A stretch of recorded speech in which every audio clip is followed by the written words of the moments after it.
Hello everybody, the Quiet Atheist here, and I got a very interesting story that I do want to share with you guys today. However, before I get into this story, as usual, I do want to let you guys know that all relevant links to all relevant information will be provided in the description down below for everyone to take a look at, of course, if you are interested.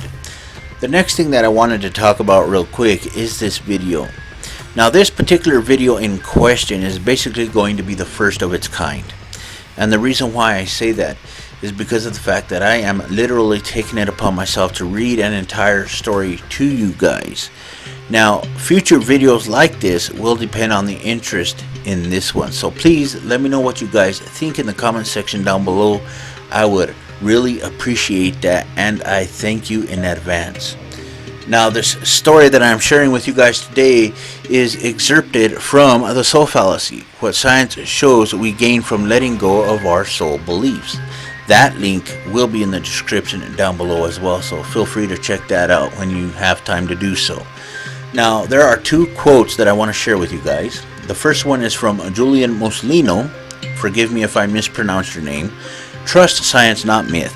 Religious hucksters with claims of immortal souls are lying. Let's embrace reality. The second quote I would like to share with you guys is from Lawrence Krauss, and it says, "Every atom in your body came from a star that exploded, and the atoms in your left hand probably came from a different star than your right hand. It really is the most poetic thing I know about physics. You are all stardust." And I have to admit, this is one of the best quotes I have ever seen from Lawrence Krauss. It was pretty badass, I have to be honest. The story starts off by saying, one July night in a small English village, sometime near the end of the 20th century, Harry stood by his friend Roderick as the radio engineer calmly explained his plan to strike at the creator of the universe. Roderick had decided that he wanted to kill God, and he thought he knew how. This desire was motivated in part by his conviction that the universe should exist on its own, but mostly it was fueled by Roderick's deep contempt for the unfairness of existence for which he held God responsible. He explained to Harry that even though God was not material, he must possess at least some material characteristics, for otherwise he would not have been able to create the physical universe. When prompted to explain how he might be able to reach God, Roderick remarked that the information had been available to us for a very long time, and God said, "Let there be light," and there was light. Genesis 1:3. The machine that Roderick built to carry out his plan was an elaborate framework of lasers, mirrors, and prisms, all precisely arranged and calibrated, sitting on the workbench in his home laboratory.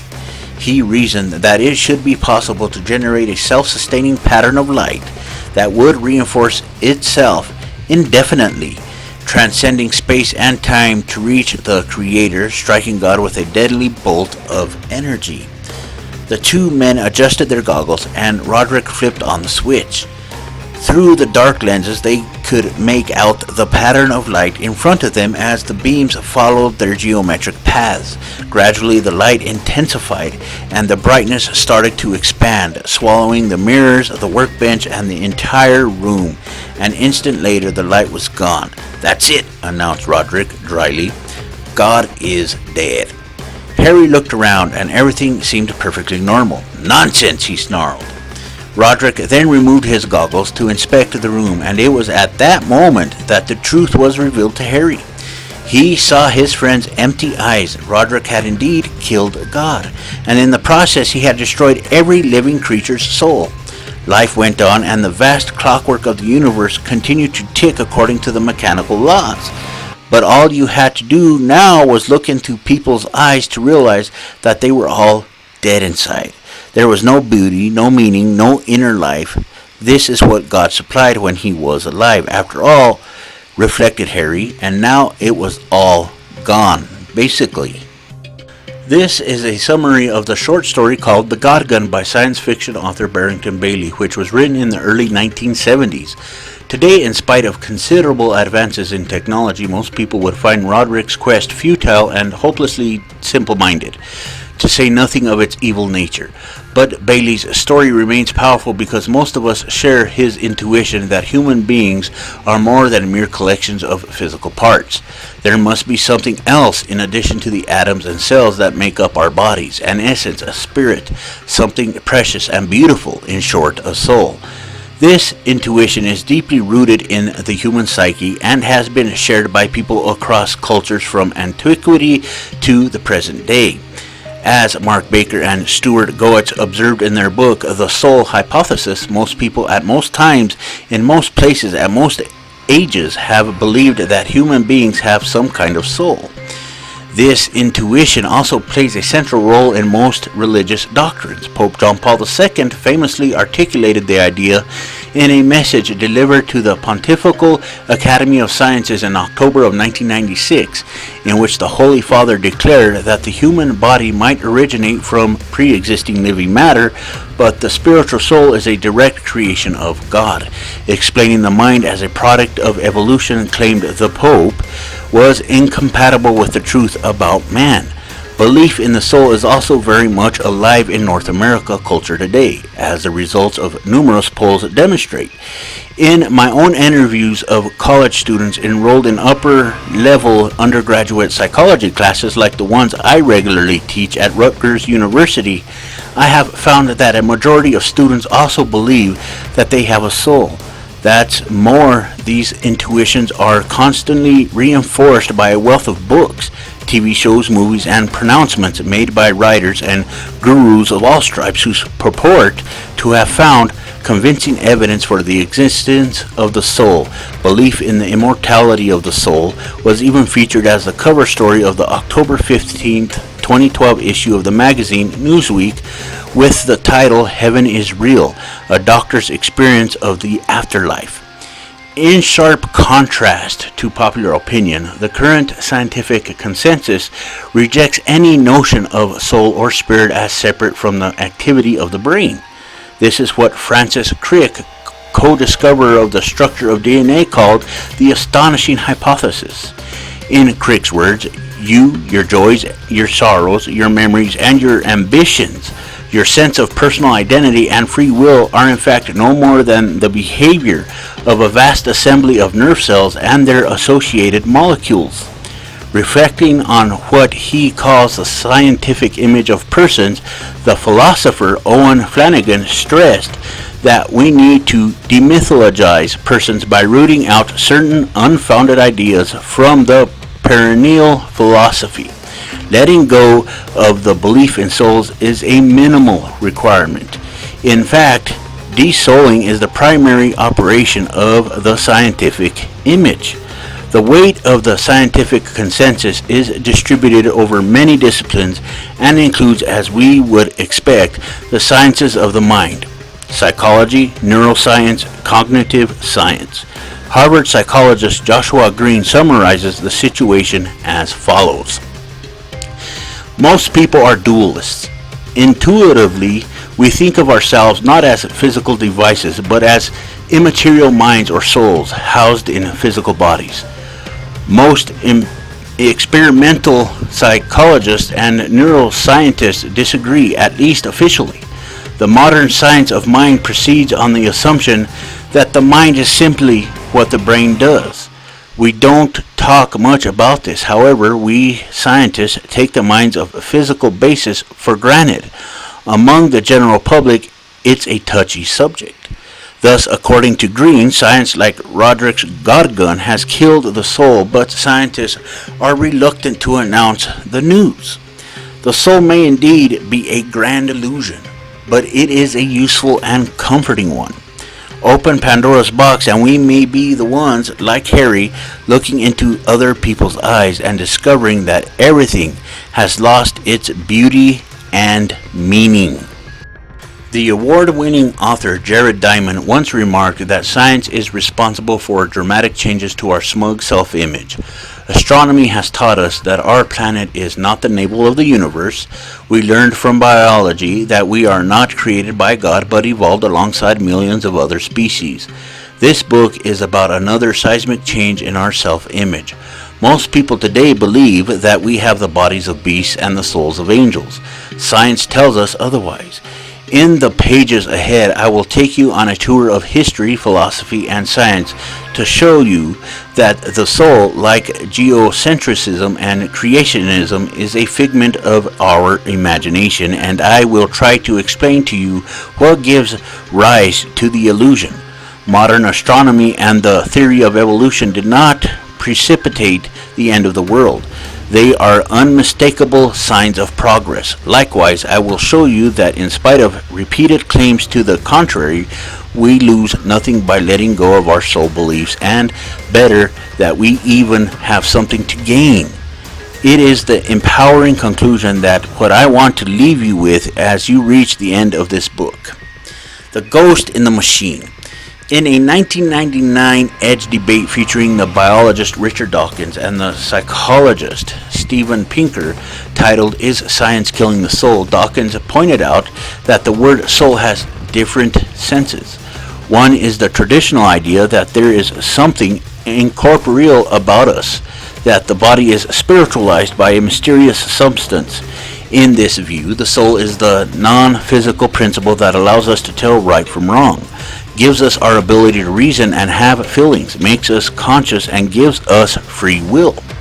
Perhaps most important, the soul is the immortal part of ourselves that can survive the death of our physical body and is capable of happiness or suffering in the afterlife.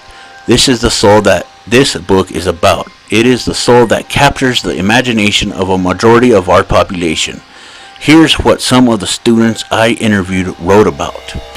Soul to me is the internal self of an individual. It's separate from the physical part of the body and makes me what I am. It is what I refer to when I am thinking or talking about myself. I do believe that my soul will survive the death of my body. I think soul is eternal and will still be there long after my body has perished. I believe my soul is the non-material being of myself, the part that is distinct from both my mind and my external body. I believe the soul to be unchanging and eternal. Because I think the soul is imperishable, I also believe that it will survive the death of my body. I would define my soul as a spirit inside of me that is currently present in a human form. The properties of the soul are that it contains all of our emotions and feelings. I believe that when I die, my soul will live on. There are, of course, other senses of the word soul. One has to do with emotional or intellectual intensity. As in their performance lacked soul, the word soul is also used metaphorically in a variety of expressions such as soulmate, soul food, soul music, soul searching, or lost soul, to name just a few. However, speaking of a performance that lacks soul, or of the poor souls that perished when the Titanic went down, does not commit you to a particular metaphysical view. Likewise, exclaiming, "Oh my God," upon realizing that the value of your stock portfolio has plummeted does not make you a religious zealot. If anything, it makes you a materialist, albeit not one of the kind that we will be concerned with here. For these reasons, I will have nothing to say about these other senses of the word soul, apart from pointing out, as Dawkins did in the Edge debate, that they are terms that exist, but they are not subject of this book. The doctrine underlying the traditional notion of the soul is the view known in philosophical jargon as substance dualism, sometimes also called Cartesian dualism. After the 17th century French philosopher René Descartes famously argued for the existence of two fundamentally different substances, the physical matter of bodies and the spiritual stuff of souls. In Descartes' system, souls and bodies casually interact. Your soul pushes your buttons, so to speak, and makes you do the things that you do. Conversely, what happens to your body is felt or experienced in your soul. The soul of the matter. So how can we decide whether souls exist? Is this even a question about which science has anything to say? To many people, the answer to my second question is a resounding no. After all, science deals with phenomena that can be objectively observed and measured. The soul, by contrast, cannot be observed or measured because it is claimed to be immaterial. Therefore, soul beliefs belong to the realms of religion and metaphysics. This conclusion, however, is mistaken. The soul is a scientific hypothesis about the design and functioning of human beings, the stuff of biology, psychology, and neuroscience. And dualism makes claims about the detachability of mind and body and the existence of a substance capable of casual interaction with ordinary matter, the stuff of physics. As such, souls are fair game for scientific investigation, subject to the same criteria that apply to the evaluation of any other scientific idea, a line of reasoning developed more generally for other supernatural concepts by the physicist Victor J. Stanger in his book God, the Failed Hypothesis. After all, science can tell us what happened a fraction of a second after the Big Bang took place, some 13.8 billion years ago, when no one was around to make measurements or record anything. Is it so far-fetched that science would also have something to say about what we are made of and how we function? Imagine an episode of CSI Miami in which the investigators have a suspect and are beginning their forensic work. As they gather the evidence, they discover that the suspect has no serious alibi for the night of the crime. It also doesn't take them long to figure out what could have motivated their suspect to kill his victim. Using more sophisticated equipment, they uncover physical evidence that links the suspect to the victim and to the crime scene. Bloodstains on the suspect's clothes that match the victim's blood type, DNA evidence that positively identifies the blood as that of the victim, soil on the suspect's shoes whose chemical composition matches that of the soil at the crime scene. Our investigators are also able to get their hands on a recording of the crime scene taken by a surveillance camera at a critical time right before the crime, and using a digital video enhancing technique, they managed to retrieve meaningful evidence aided by a powerful face recognition software. They are able to place the suspect at the crime scene at the right time. When taken into isolation, few, if any, of the clues uncovered by our team of forensic experts are really incriminating. The soil on the suspect's shoes could have come from a walk he took at the scene of the crime the night before the victim was killed. If the victim and the suspect knew each other, and perhaps they spent some time together before the murder took place, and the victim, who was subject to frequent nosebleeds, ended up accidentally soiling the suspect's jacket. Since the jacket was dark, the suspect didn't notice the bloodstains until after the police apprehended him the following day. As for the other pieces of evidence, I am sure that you can easily concoct a plausible story as well. It is when taken together, however, that all these disconnected pieces of evidence acquire their collective power. And as they accumulate, we soon reach a point where it is no longer reasonable to conclude that our hypothetical suspect is innocent. The forensic investigation analogy is a good one because it also captures the story of how mainstream science has come to the conclusion that human beings most likely do not have souls. One of my goals in this book is to present all the relevant pieces of evidence from psychology, biology, neuroscience, philosophy, and the physical sciences to support the conclusion that when considered collectively, they undermine the soul hypothesis to the point of oblivion. Notice that the conclusion, if we want to be intellectually honest, should not to be there is no soul, but rather that there are no good reasons to believe that we have souls, and that there are very good reasons to believe that we do not have souls. To anticipate my conclusions, I will show you that the soul has shrunk as scientific understanding progressed, that there is no objective evidence supporting the soul hypothesis, that there is no known formalism that describes the soul substance, that souls fly in the face of what we know about modern science, and that no explanatory gain comes from postulating the existence of souls. In sum, we will show you that the soul has exactly the set of properties that it should have if it didn't exist. Just like other false ideas we entertained in the past had harmful consequences and stifled progress, so too I will argue do soul beliefs. In medieval Europe, during the Great Plague, people often had their lips sewn shut and their tongues cut off for fear that they would blaspheme and offend God. This was a perfectly rational practice, if brutally sadistic, based on a deeply flawed theory. Replace God's wrath by the germ theory of disease, and the sadistic practice loses its raison d'etre. In less dramatic fashion, but in the same conceptual vein, I will show you that our soul beliefs get in the way of a more humane society. Our dualist intuitions lead to beliefs that cloud important societal debates, such as abortion, stem cell research, and the right to die with dignity.